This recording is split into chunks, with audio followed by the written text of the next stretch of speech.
My name is Jamie Brighton. I'm the product marketing manager for Adobe, specifically for the Adobe Marketing Cloud. Just very briefly, why is somebody from Adobe here talking about digital marketing? Well, we see one of our main missions as helping companies really to change the world through digital experiences. Adobe is virtually everywhere you look, from TV to movies, magazines, websites and advertising. And in fact, some of my colleagues are through in the publishing version of this particular show, talking about our digital publishing capabilities.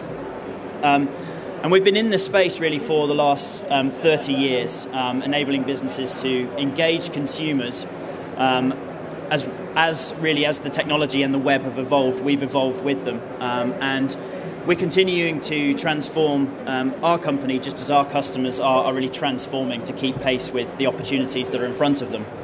So specifically in the context of digital marketing, we are committed to helping marketing departments and marketers in general, as well as agencies, provide real kind of tangible evidence that they're actually responsible for driving sales and other types of conversion, as well as we'll see as we go through this presentation, enabling companies to manage and measure consistent personalized experiences.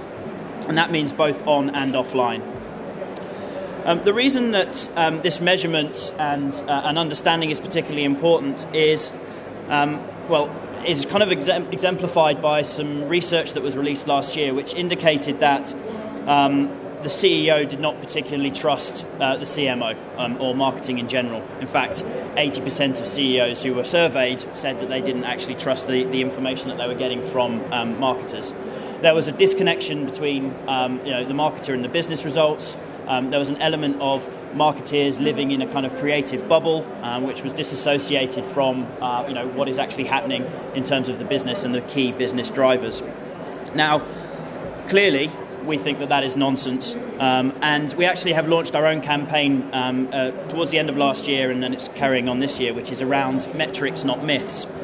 And in order to sort of justify this and to back up our belief here, we wanted to kind of get the pulse of digital marketers and check that that they were already moving in the same direction that we believe that they could be moving, and that they had the access to the data and the tools necessary to prove the value of marketing.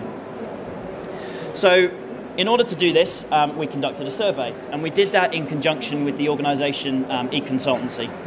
Now, I've only got a few minutes to talk to you here today. It's a fairly short presentation, and it's not about me standing here and telling you, what I think the next latest and greatest social channel is going to be, or what type of device we're all going to be communicating on when it comes to the end of 2013. What I thought would be more valuable was to give you some kind of feedback on what your peers in the digital marketing space are actually, what's keeping them up at night, what are the challenges, as well as the opportunities that they see in 2013. So I'm going to go through some of the results of this survey. Just to sort of set the scene here, we had 700 respondents from a digital marketing background give us their feedback. 60% of those respondents were from within the UK, with the rest spread across Europe and the US. And broadly speaking, there was a 50-50 split between in-house marketing people responding and agencies responding. And we'll look a little bit at some of the differences in the way that agencies think, how important and what priorities agencies have for their clients, and what clients actually think are important. At the end of this presentation, I'll put up on screen a link to where you can download the full report. These slides will be made available for you as well, because it's quite a long URL. So you can have access to kind of read the entire thing at your leisure. So if we get straight into this, what came through loud and clear from the responses to the survey in general was that 2013 is really the year of content. So creating, optimizing and marketing content. And I was going to make the statement, everyone loves a tag cloud. Maybe it's just me. Some people think they're over, but if we look at a tag cloud of the kind of the free-form responses that people gave us in the survey, we can clearly see that content, and content marketing are right at the kind of middle of this digital universe. So it's fair to say that content marketing is the most significant trend, and really have seen, basically through comparing the results of this survey with a similar one that we did in 2012 or at the beginning of 2012, that content marketing has kind of emerged as a standalone discipline. So, content in all of its forms is really core to what a lot of people are doing in the marketing space. But there's been a widespread realization that actually it's not just about producing the content, it's about optimizing that content. And it's about managing that content for the right channel and the right device that someone wants to actually consume that content on.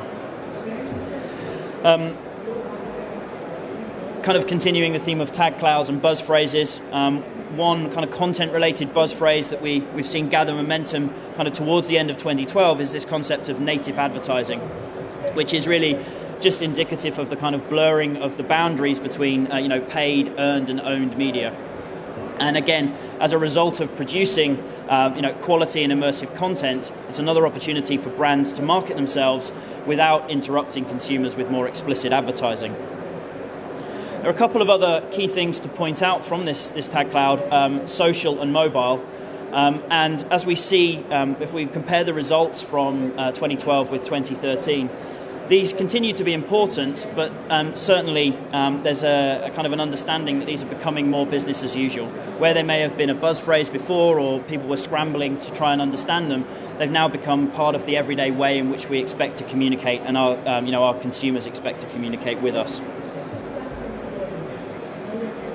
So if content marketing is a top priority for marketers, what do we need to focus on with regard to that content? And I think typically there's been too much focus, or there tends to be too much focus on the actual creation of the content itself. And what that means is that often there's a neglect in terms of the actual optimization of the content. We all know that there are a lot of challenges associated with planning, delivery, and management of content. But ensure that the effort that we put into that creation and planning reaps some rewards, we need to make sure that we're optimizing it. And I think that is particularly key with the explosion of different devices. If it's fair to keep talking about this explosion, I think everyone understands that in the age of kind of consumer-centric marketing, where a consumer expects to be able to communicate with a brand on whatever device at whatever time that they want to, we need to make sure as marketers that we have a relevant experience and a relevant piece of content for that consumer and for that that device at that time, which creates in itself overheads in terms of management of that content and experience. So one of the things that we can pull out of this is to ensure that our endeavours here are successful. We need to create content which is relevant. I think if we look at something like Coke's or Coca-Cola's 2020 advertising strategy, they're putting content at the core of that strategy, and this content needs not only to be shareable but also contagious and aligned to specifically and key aligned to the organisation's business objectives. This content that we're producing also needs to be adaptive. I've already touched on a couple of times, even in the short few minutes that I've talked about, the idea that people are interacting with us on multiple screens, sometimes simultaneously, and we need to make sure that the content and the experience that we're producing for those devices is relevant to that particular device.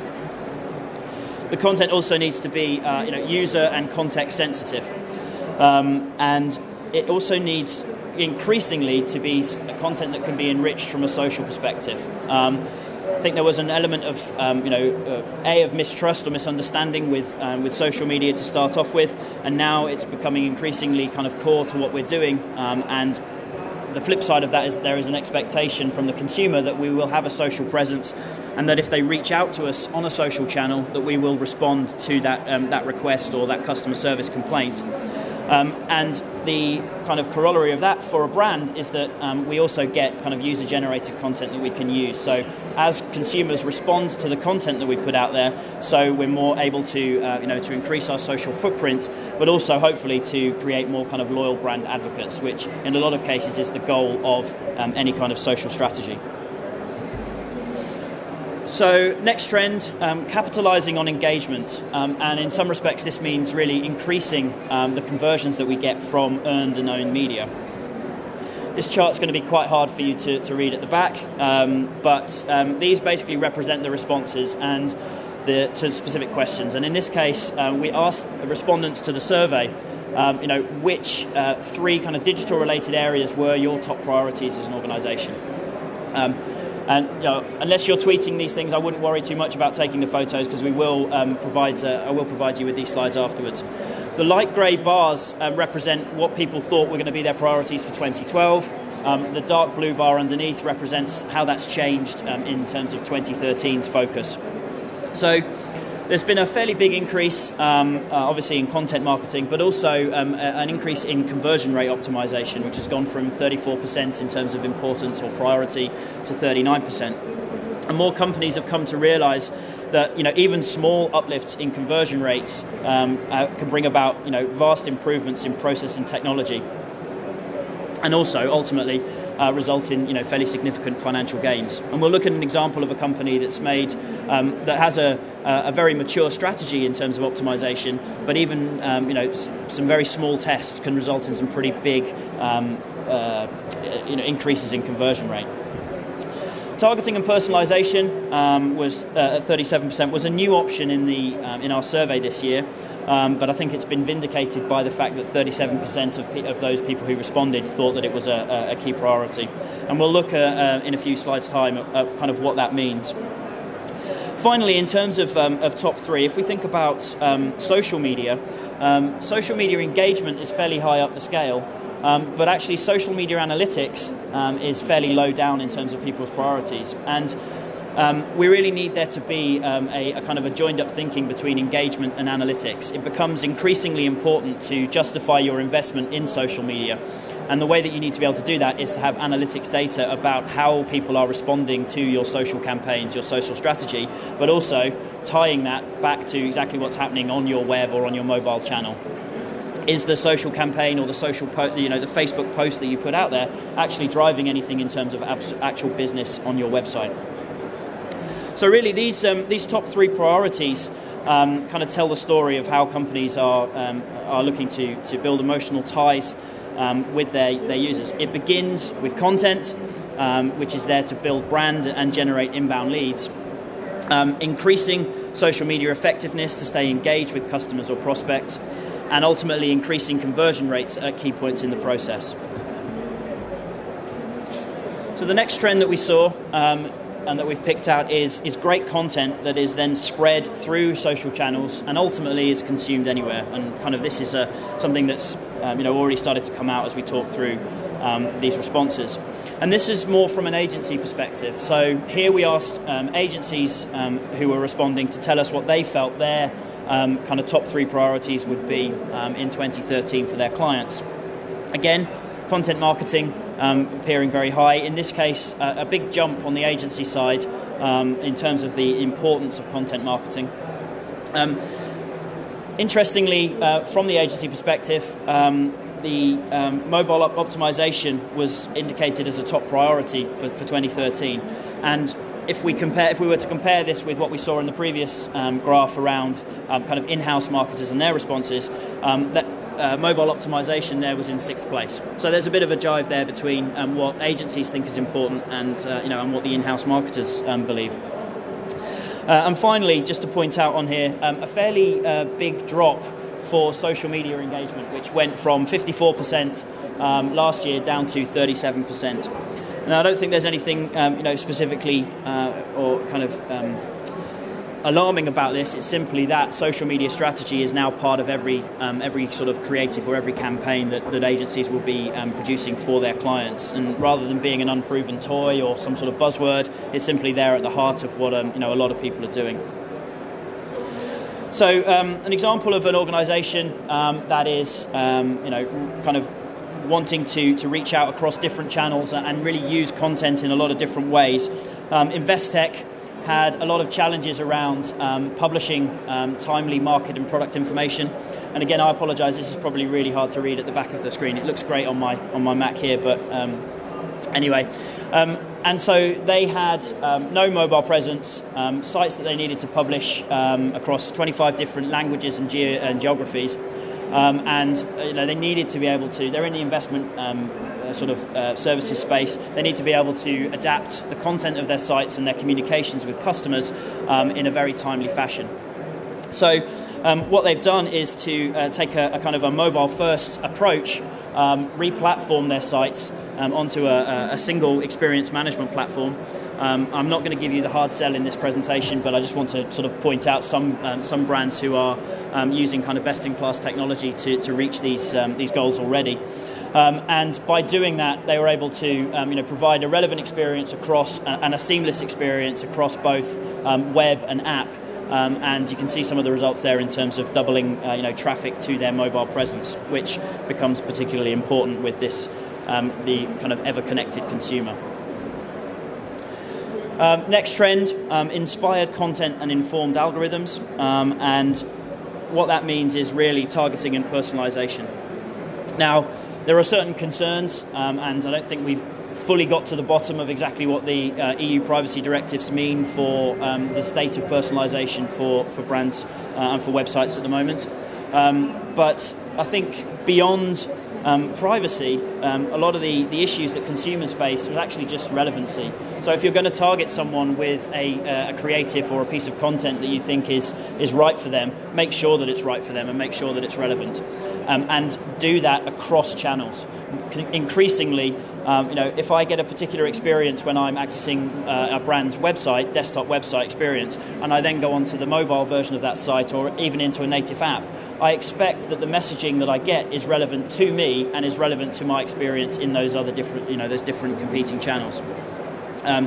So if we think that experience is more important than privacy, blunt force kind of retargeting is really just, is pummeling the browser.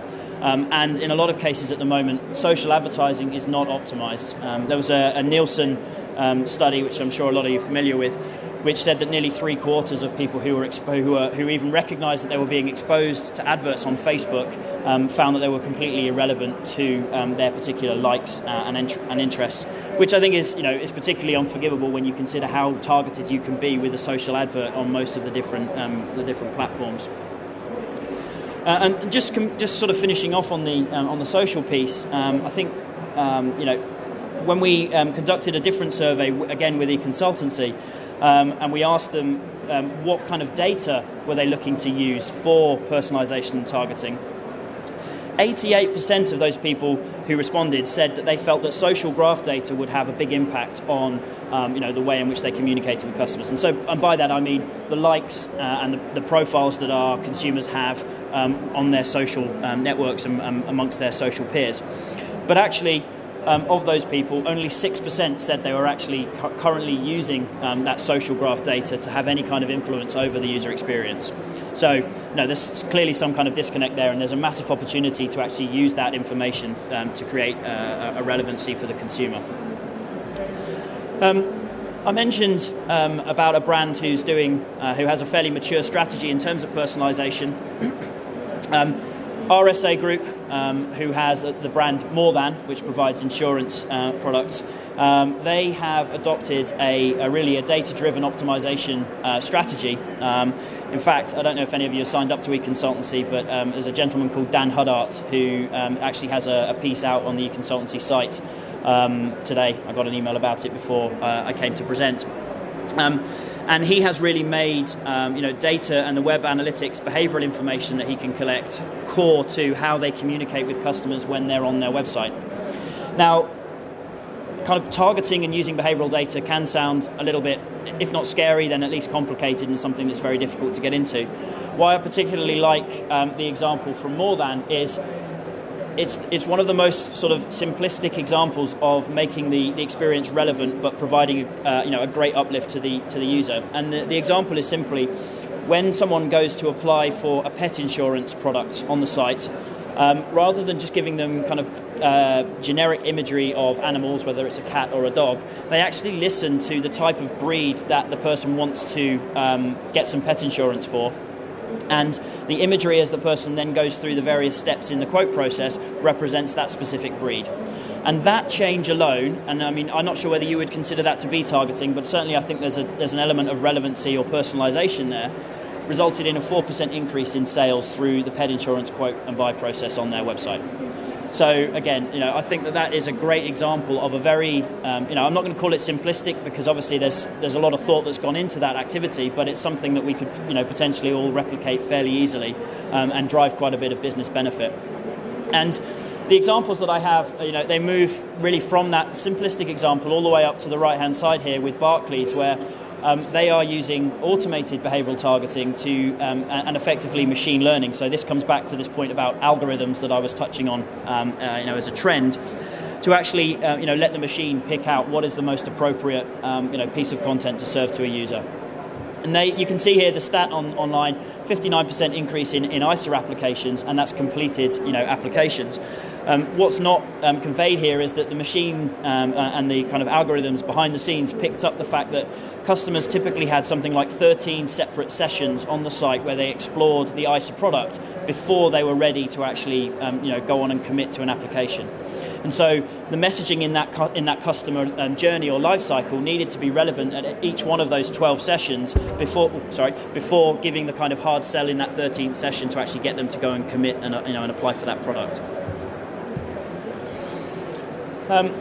Another question here is kind of where does customer experience sit within the organisation? I think we're seeing CXO is coming up as a more and more as a title, but does this potentially sit within the the CMO's office? So we asked the question, what needs to change in your kind of marketing team in 2013? And one of these questions one of the responses was just around, who owns the actual customer experience and definition of who actually owns that customer experience. To optimize the customer experience does actually mean much more than just simply kind of reducing clicks between someone looking at a product and making a purchase. The greatest challenge that many organizations sort of face is really, where does the customer experience sit? And we would actually argue that customer experience management should sit within the CMO's office. First, in our opinion, marketing is best positioned, at most organizations, to look at the whole of the customer experience across media and across the various different platforms. And secondly, CMOs should see this as an area of opportunity for themselves and their departments. PieShaped Marketers. Now, I know we're getting close to lunch, and I apologise for the sort of groan-worthy gag, but this does not mean pie in terms of steak and kidney pie, but actually, pie in terms of the mathematical symbol. And this is something that we're seeing kind of increasingly become increasingly important, is this concept that it's not just about the technology. We are obviously a technology vendor, but we recognise that it's not just simply about having the kind of shiniest new machinery available, but actually having the resources available within your teams or within your agencies to actually interpret and understand the data that is coming out of all of those different tools. And so, the importance of the data analysts really can't be underestimated. But there's a need for creative thinking in this changing world of marketing, and that's never been greater. And I think what that means from a trend perspective is that we're going to see the kind of continued recruitment of data scientists, and I put that in inverted commas. But these are people who are savvy in computer science and statistical approaches, but also able to apply creative thinking to the challenges. So, in order to forcibly illustrate that, basically we're thinking about a move from the T-shaped marketer, and both of these may be new concepts to you. Again, they're things that have been kind of coined by various people at eConsultancy, and they're referenced, and you can read more about that in the full report. But this concept of a T-shaped marketer who has kind of the right mixture of both specialist skills, so that's depth of knowledge, but also broader commercial and strategic awareness, and that is evolving to this concept of the pie-shaped marketer, who can apply both the analytical and data-driven skills, but also understands brands, storytelling, and experiential marketing. So this kind of left and right brain person that is increasingly in demand. Finally, from the trends that we pulled out of this survey, omnichannel. You couldn't get away with the presentation about omnichannel or big data in some form being pulled out. And I think there's a realization, and certainly this comes through from the data, We can see the middle responses here are around tying offline data to online data. So we're only really just starting to understand, and obviously this is constantly changing because of the birth of new devices and new communication media, but we're only really starting to understand how consumers are doing things like conduct research and buy products. And I think we're still quite far from formally or completely bridging the gap between online and offline. But the first place is often to try and have a 360-degree view of the customer across both the digital or online interactions and offline. So with that, just an example of a company that's doing that. So Thrifty Group, they obviously do car rentals. There's a lot of information there on kind of how they've optimized their digital activities. But what they're actually doing is obviously there's a transactional capability to their website. So people come to the Thrifty site in order to reserve a van, reserve a car, and then take that car out in the real world. But what a lot of people don't know about car rental space is that for every reservation that's actually taken out by someone coming into a branch and driving away, there's probably something like 2.3 reservations that are made online. And because there's no penalty for making a reservation and then not actually turning up and taking that car, people will often make reservations with competitors like Hertz or Europcar, etc., to make sure that they can get the type of vehicle that they want and that they're going to have any vehicle at all when they actually turn up. Now, that obviously creates a challenge for car rental companies because they need to have the right stock available, and they don't want to have too many cars on premise, certainly in central locations. By tying together the online reservation information with the real-world reservation data. Obviously, every transaction that gets taken through the website has a unique identifier. That identifier is then taken into branch, and what Thrifty can do is tie together whether someone actually showed up and took that car rental and drove it away with the original transaction that occurred on the web. Now, that's good in itself because we can see the kind of the fallout rate, as it were, between online applications for a car rental and people actually taking it out. But if we think about moving backwards up the funnel, we can also then start to tie that information to the actual acquisition source that drove someone to the site in the first place. So effectively, we're in a position where we can tie a real-world drive away of a car from one of the Thrifty branches with maybe the paid search campaign that actually drove that person to come to the Thrifty site in the first place, or the banner ad that they responded to and where that was displayed. In terms of how that influenced someone to actually complete a reservation. So the end result of that is that they can then start to look at those terms which tend to drive what they call, sorry, I keep eating the mic, tend to drive what they call delinquent reservations, which are these reservations where there's a transaction online but then someone doesn't turn up. And that ultimately means they can start to save money because they can stop bidding on the keywords or buying the banner ads placements that actually drove people not to take the car away.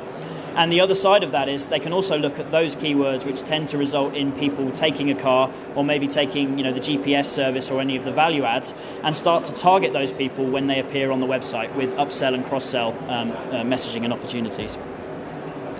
So I'm conscious that I'm at 12 o'clock and I've already mentioned pies and people are probably quite hungry, so I'm just going to finish. I did lie and say I wasn't going to stand here and tell you kind of my opinions in terms of future trends, but certainly what I'm seeing as I work with clients and organisations is two kind of key themes coming out. The first is the rise of predictive capabilities, and we have worked in the analytics and data space for many years. And we're moving beyond simply reporting on what's happened on a website or mobile device to real-time analysis of what's happening right now to being able to predict future trends around what will actually happen in terms of traffic. And that means that we can then make adjustments to marketing spend in order to capitalize on those advantages. Or we can understand why certain types of our traffic have dropped off and put things in place to prevent that happening. And this also has implications from a publishing perspective. So being able to predict the way in which people will interact with social content that we publish out there, the kind of half-life of a tweet that we put out and how long that will last. And the other thing is increasingly NPS. And we work with a lot of organisations. There have been some fairly big announcements recently, big financial services organisations who are moving away from this concept of everything being about selling product to actually measuring their success and the success of the business on things like Net Promoter Score. understanding that customer advocacy is one of the key ways that they can actually ultimately generate more sales, but do it in a much less harshly commercial way. And so being able to understand how the communications that we put out there influence that Net Promoter Score on an ongoing basis becomes critically important. And finally, just to come back to this, why are we here? Why is Adobe talking about this? Well, we are uniquely positioned really to help marketers. The advantages that we have, the complete kind of end-to-end process. So we have the Creative Cloud, which is where our agencies and creatives in-house are producing content, and they then can get the real-time feedback and the ability to personalize the experience through the Adobe Marketing Cloud. And that was it. So I'm not sure if we've got any time for questions. If anyone does have any questions, please feel free to shout out now or come and see me afterwards. Thank you very much for attending.